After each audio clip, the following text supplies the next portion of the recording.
चलिए देखिए, आज हम लोग देखने वाले हैं क्लास 12 फिजिक्स का मोस्ट इंपोर्टेंट क्वेश्चन, जो कि आपके 2025 परीक्षा के लिए काफ़ी ज़्यादा रामबाण है। तो इसको आप लोग हर हाल में याद कर लीजिए, ठीक है। जितना भी क्वेश्चन आपके परीक्षा में बार बार पूछा जाता है, तो ये सब 200 सीरीज है जिसको आपको याद कर लेना है। और जितना भी क्वेश्चन है मेरे प्यारे बच्चों, ये सब आपको याद रखना ज़रूरी है, ठीक है। क्योंकि परीक्षा में तो पूछा गया, लेकिन याद भी करना ज़रूरी है, क्योंकि ये सब आपके आगामी बोर्ड एग्जाम 2025 के लिए काफ़ी ज़्यादा इंपॉर्टेंट है। तो ये प्यारे बच्चों, शुरुआत करते हैं। देखिए, इंटरमीडिएट परीक्षा 2025 फिजिक्स, देखिए ये आपका इलेक्टिव है मेरे प्यारे बच्चों, आईएससी का, ठीक है, 12th क्लास। और यहाँ से देखिए 70 ऑब्जेक्टिव आपके परीक्षा में पूछे जाएंगे, जिसमें से आपको मात्र 35 का जवाब देना होगा। अगर आप बेहतरीन करना चाहते एग्जाम में, तो इसको 35 क्वेश्चन जो करवाने वाला हूँ हर हाल में याद कर लीजिए, ठीक है।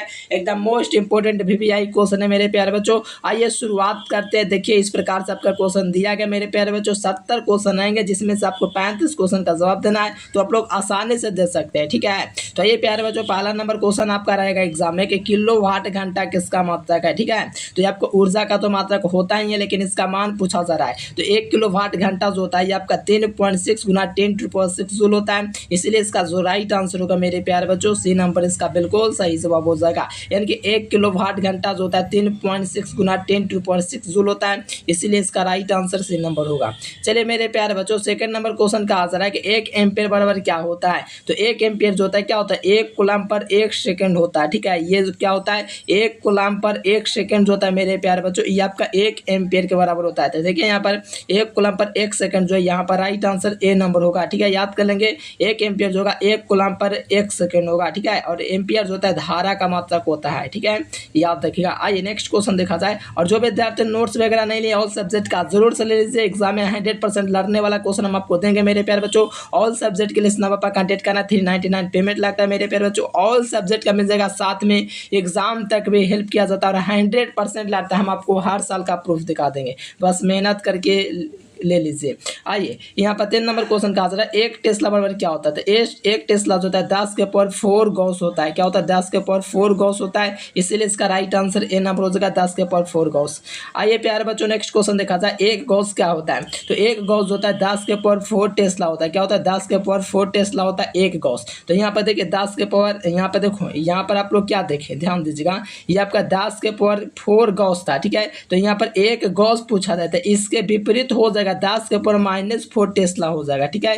ये 10 के पावर 4 का उल्टा क्या हो जाएगा, 10 के पावर -4 हो जाएगा, और यहाँ पर टेस्ला लगेगा। याद रखना, दोनों क्वेश्चन बहुत ही महत्वपूर्ण थे, इसलिए मैंने आपको करवा दिया, ठीक है। चलो आज ये क्वेश्चन देखा जाए। 5 नंबर क्वेश्चन, चुंबकीय क्षेत्र का मात्रक क्या होता है। देखिए, चुंबकीय क्षेत्र का जो मात्रक होता है वो आपका टेस्ला होता है। क्या होता है, चुंबकीय क्षेत्र का जो मात्रक होता है मेरे प्यारे बच्चों, क्या होता है, टेस्ला होता है। ये आप लोग जरूर याद रखेंगे, ठीक है। चुंबकीय क्षेत्र का मात्रक टेस्ला होता है, और साथ में ये गॉस भी होता है। देखो, ए सही मात्रक टेस्ला होता है, CGS मात्रक गॉस होता है, लेकिन यहाँ पर ए सही मात्रक नहीं पूछा है, नहीं CGS मात्रक, सिर्फ मात्रक पूछा है। यानी कि दोनों ऑप्शन सही हो जाएगा, टेस्ला भी और गॉस भी, ठीक है। तो राइट आंसर सी नंबर। आइए 6 नंबर क्वेश्चन का आंसर है कि ठोस कोण। देखो, ठोस का मात्रक क्या होगा। देखो, ठोस कोण होना चाहिए, ठीक है। ठोस कोण का मात्रक क्या होता है, तो ये आपका ऑस्ट्रेलियन होता है। जो चुंबकीय फ्लक्स होता है उसका विभव होता है, विभव का मात्रक वोल्ट होता है। चुंबकीय प्रेरण का मात्रक टेस्ला होता है। तो राइट आंसर ए नंबर हो जाएगा, ऑस्ट्रेलियन। आइए नेक्स्ट क्वेश्चन 7 नंबर का आंसर है कि म्यू नॉट का मान कितना होता है। तो म्यू नॉट का जो मान होता है प्यारे बच्चों, 4 पाई गुना 10⁻⁷ हेनरी बटा मीटर होता है। तो यहाँ से देख लीजिए 4 पॉइंट, ठीक है, 4 पाई गुना 10⁻⁷ बटा हेनरी बटा मीटर, ठीक है। राइट आंसर ए नंबर होगा। आइए 8 नंबर क्वेश्चन का आंसर है कि एक लौह चुंबकीय पदार्थों की चुंबकशीलता क्या होगी। तो एक लौह चुंबकीय पदार्थों की जो चुंबकशीलता होगी मेरे प्यारे बच्चों, म्यूज होता है, काफी ज्यादा बड़ा होता है वन से, ठीक है। राइट आंसर क्या होगा, ए नंबर होगा। आइए नेक्स्ट क्वेश्चन देखा जाए मेरे प्यारे बच्चों, और नोट्स जरूर ले लीजिए, ठीक है। ऑल सब्जेक्ट का आपको नोट्स जरूर लेना, आपको कॉन्टेक्ट करना मेरे प्यारे बच्चों, 100% लाता है, ठीक है। मैं आपको हर साल का प्रूफ दिखा दूंगा, मेहनत करिए, बेहतरीन अंक प्राप्त कीजिए, ठीक है। आप लोग एक बार पढ़ के देखिएगा, जबरदस्त नोट है, ठीक है, जरूर से लीजिएगा, ठीक है। यहाँ पर निकेल होता है, तो निकेल देखिए, निकेल पूछे, लोहा पूछे, कोबाल्ट पूछे, लोहा पूछे, सैटेल पूछे, ये सब जो होता है लौह चुंबकीय पदार्थ होता है। और प्रति चुंबकीय में जाल होता है, बेंजीन होता है। तो ये सब तो ऑप्शन दिया ही नहीं है, निकेल दिया गया है। तो निकेल का लोहा होता है, तो राइट आंसर सी नंबर। आइए प्यारे बच्चों 10 नंबर क्वेश्चन देखिए, चुंबकीय प्रेरण का मात्रक क्या हो जाएगा। A unit of magnetic induction. तो चुंबकीय प्रेरण का जो मात्रक होता है मेरे प्यारे बच्चों, वो आपका टेस्ला होता है। क्या होता है, टेस्ला होता है चुंबकीय प्रेरण का मात्रक, ठीक है। राइट आंसर क्या होगा प्यारे बच्चों, बी नंबर बिल्कुल राइट आंसर होगा। होगा। आइए 10 के बाद 11 नंबर क्वेश्चन का आंसर है कि प्रतिचुंबकीय पदार्थों की चुंबकशीलता का मान क्या होता है। तो देखो प्रतिचुंबकीय पदार्थों की जो चुंबकशीलता होती है मेरे प्यारे बच्चों क्या होता है, अधिक होती है। क्या होते हैं, प्रतिचुंबकीय पदार्थों की चुंबकशीलता होते है बहुत अधिक होते हैं। ठीक है, तो यहाँ से आप लोग कमेंट इसका करके बताना। ठीक है, 11 नंबर क्वेश्चन आपके लिए रहा। चलो 12 नंबर क्वेश्चन का आंसर है कि चुंबकशीलता बराबर क्या होता है। तो देखो चुंबकशीलता क्या होता है, V/H होता है, मतलब चुंबकीय क्षेत्र बटा चुंबकीय तीव्रता। तो राइट आंसर है नंबर हो जाएगा। और इसका मात्रक हेनरी/मीटर होता है, बहुत सारा इसका मात्रक होता है। ठीक है, राइट आंसर है नंबर।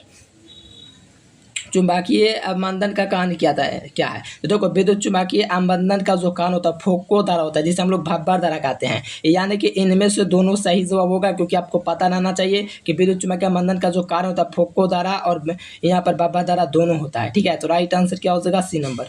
आइए नेक्स्ट क्वेश्चन देखा जाए 14 नंबर क्वेश्चन के भब्बर धारा की दिशा ज्ञात की जाती है। तो भब्बर धाराओं की जो दिशा होती है मेरे प्यारे बच्चों, एक समान चक्रधार जो इस प्रकार से भब्बर धारा जो होता है इसकी जो दिशा ज्ञात की जाती है वो लेंस के नियम से ज्ञात किया जाता है। क्या, लेंस के नियम से मेरे प्यारे बच्चों। तो राइट आंसर क्या हो जाएगा, बी नंबर बिल्कुल राइट आंसर हो जाएगा। ठीक है, लेंस के नियम से भब्बर धारा ज्ञात किया जाता है।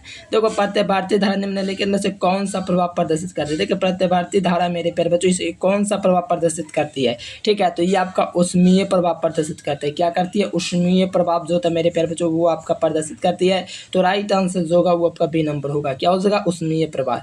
आइए नेक्स्ट क्वेश्चन देखा जाए क्या कहा जाए, गैल्वेनोमीटर को वोल्ट मीटर बनाने में जरूरत होता है। तो गैल्वेनोमीटर को वोल्ट मीटर में बनाने में जो जरूरत होता है मेरे प्यारे बच्चों उसके लिए उच्च रेजिस्टेंस यानी कि हाई रेजिस्टेंस की आवश्यकता होती है।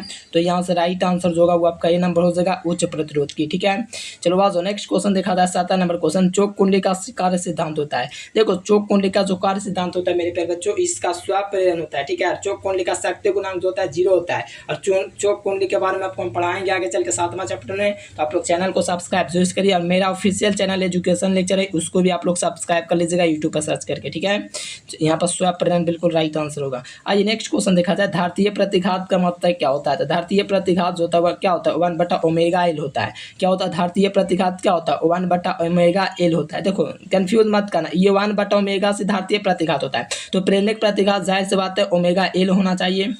ठीक है, धारतीय प्रतिघात एक प्रेरक प्रतिघात तो 1/ओमेगा-L, तो धारतीय प्रतिघात 1/ओमेगा से देख रहा है। हाँ, यहाँ पर डी नंबर मिल रहा है। ठीक है, धारतीय प्रतिघात ओमेगा-L होता है, ध्यान दीजिएगा।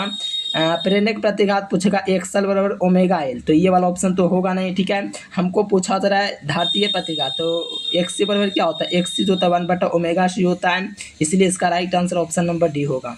ठीक है, आज नेक्स्ट क्वेश्चन, प्रेरक प्रतिघात क्या होता है। अभी मैंने बोला कि एक्सल बराबर ओमेगा-L होता है। ठीक है, ये होता है मेरे प्यारे बच्चों। तो यहाँ से देख लीजिए एक्सल बराबर ओमेगा-L जो है ऑप्शन नंबर में मिल जाएगा प्रेरक प्रतिघात। और प्रेरक प्रतिघात और धारतीय प्रतिघात दोनों का जो मात्रक होता है हेनरी होता है। देखो कुछ विद्यार्थी सी नंबर कंफ्यूज कर जाता है, बी नंबर आपको ऐसा नहीं करना है। ठीक है, आपको याद रखना प्रेरक प्रतिघात जो होगा एक्सल बराबर ओमेगा-L होता है। ठीक है, तो राइट आंसर ए नंबर होगा। आइए 20 नंबर क्वेश्चन कहा जा रहा है कि एलआर परिपथ की प्रतिबाधा क्या होती है। देखिए प्रतिबाधा की बात किया जा रहा है तो आपसे ध्यान रखना है R² plus omega square L² जो ये आपकी प्रतिबाधा होती है। अगर यहीं हमसे पूछा जाएगा इसकी 200 शक्ति गुणांक, ठीक है, तो इसका क्या हो जाएगा R/बट्टा में हो जाएगा √R² plus omega square L² हो जाएगा। ठीक है, ऐसे आपको याद रखना R² plus omega square L²। देख लीजिए यहाँ पर आपको डी नंबर मिला मेरे प्यारे बच्चों। ठीक है, ये एकदम याद रखना है, क्या हो जाएगा √R²। देखो यहाँ पर भी लगा हुआ है अंडर रूट। ठीक है, तो राइट आंसर क्या हो जाएगा, डी नंबर हो जाएगा। आइए नेक्स्ट क्वेश्चन देखा जाए, एल आर परिपथ के शक्ति गुणांक। तो देखो वही वाला क्वेश्चन है, बस आर को ऊपर ले जाना है, अंडर रूट करना है R² प्लस ओमेगा स्क्वायर और L²। तो यहाँ से देख लीजिए राइट आंसर आपको मेरे प्यारे बच्चों डी नंबर में दिख जाएगा। बहुत ही महत्वपूर्ण क्वेश्चन है, ये सब करते जाएंगे एग्जाम में आपका क्वेश्चन नहीं छूटेगा, क्योंकि जितना भी क्वेश्चन है बहुत ही इंपॉर्टेंट क्वेश्चन है। ठीक है, याद करेंगे, चैनल को सब्सक्राइब जरूर से करेंगे।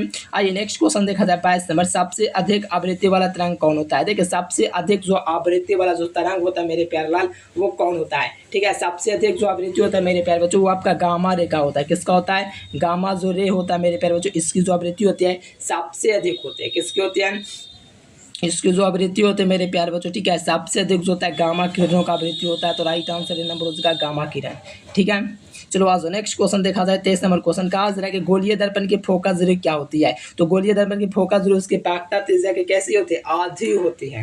यानी कि गोलीय दर्पण की जो फोकस दूरी होती है उसकी वक्रता त्रिज्या की जो होती है आधी होती है। ठीक है, राइट आंसर क्या हो जाएगा, सी नंबर हो जाएगा मेरे प्यारे बच्चों। कि जब भी क्वेश्चन पूछेगा गोलीय दर्पण की फोकस दूरी क्या होती है तो उसकी वक्रता त्रिज्या की आधी होती है। कैसे होती है, इसकी वक्रता त्रिज्या की आधी होती है। तो राइट आंसर क्या होगा, सी फॉर चेन्नई, याद रखना।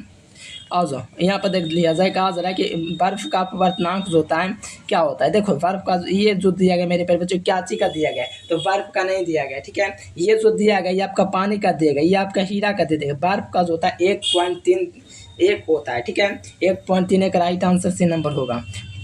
चलो एक सरल सूक्ष्मदर्शी द्वारा बना प्रतिबिंब कैसा होता है। देखो सरल सूक्ष्मदर्शी के द्वारा बना प्रतिबिंब जो होता है सरल सूक्ष्मदर्शी के द्वारा ये काल्पनिक और सीधा होता है। कौन, सरल सूक्ष्मदर्शी के द्वारा। तो यहाँ पर काल्पनिक और सीधा जो मेरे प्यारे बच्चों राइट आंसर बी नंबर हो जाएगा। काल्पनिक और सीधा जो होता है ये आपका सरल सूक्ष्मदर्शी के द्वारा बना प्रतिबिंब होता है। ठीक है, अगर वहीं पूछेगा खगोलीय से तो काल्पनिक और उल्टा लगाना, यानी आभासी। ठीक है, काल्पनिक का मतलब आभासी।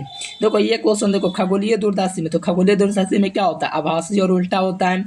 तो आभासी और उल्टा देख लीजिए, यानी कि काल्पनिक और उल्टा जो है वो आपको सी नंबर में दिख जाएगा। यानी कि आपको याद रखना खगोलीय दूरदर्शी में जब भी बात करेगा मेरे प्यारे बच्चों तो उल्टा आपका होता है। ठीक है, काल्पनिक और उल्टा या आभासी या उल्टा बोलिए दोनों एक ही है। ठीक है, याद रखिएगा सी नंबर।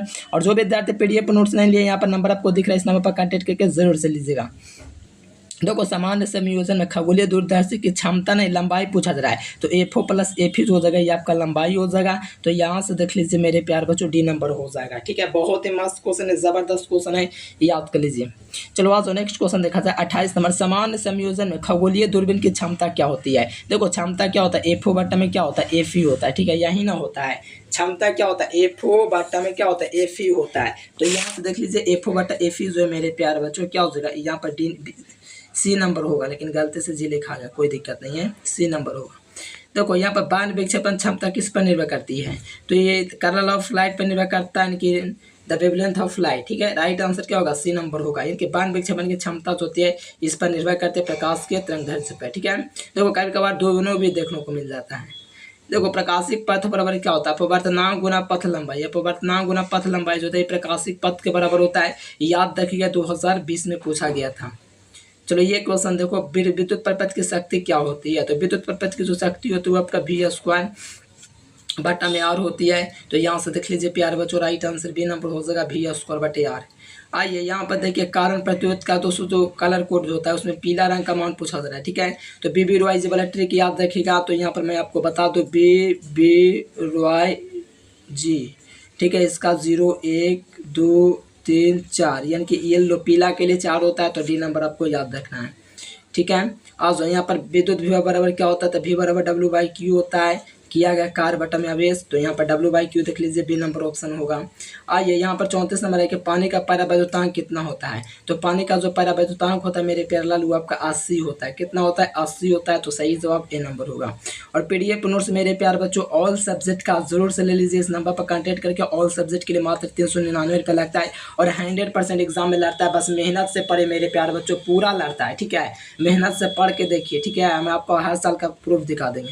देखो अर्थ रिजल्ट विद्युत पृथ्वी की धारिता क्या होती है, तो आपका क्या होता है मेरे प्यारे बच्चों 4 पाई ऑप्शन नॉट समानुपाती आर जो होता है यही आपका होता है। ठीक है, तो यहाँ पर देख लीजिए 4 पाई ऑप्शन नॉट आर जो है मेरे प्यारे बच्चों सी नंबर में दिख जाएगा। चलिए मेरे प्यारे बच्चों फटाफट से आप लोग को पीडीएफ नोट्स ले लेना है ऑल सब्जेक्ट का। ठीक है, ये आपको नंबर दिख रहा है मेरे प्यारे लाल, इसी नंबर पर आपको कॉन्टेक्ट कर लेना है ऑल सब्जेक्ट के लिए। ठीक है, ये जो नंबर दिख रहा है इस नंबर पर आप लोग देख लीजिए, इस नंबर पर ऑल सब्जेक्ट का पीडीएफ नोट्स अभी से अभी फटाफट ले लीजिए और एग्जाम की तैयारी में लग जाइए। ठीक है, और चैनल को सब्सक्राइब करना, मेरा एक ऑफिशियल चैनल है। ठीक है, एजुकेशन लेक्चर लिखाते हुए नहीं है, लेकिन आप लोग जाकर के सब्सक्राइब कर दीजिएगा उसको भी। चलिए thanks for watching this video. जय हिंद, वंदे मातरम।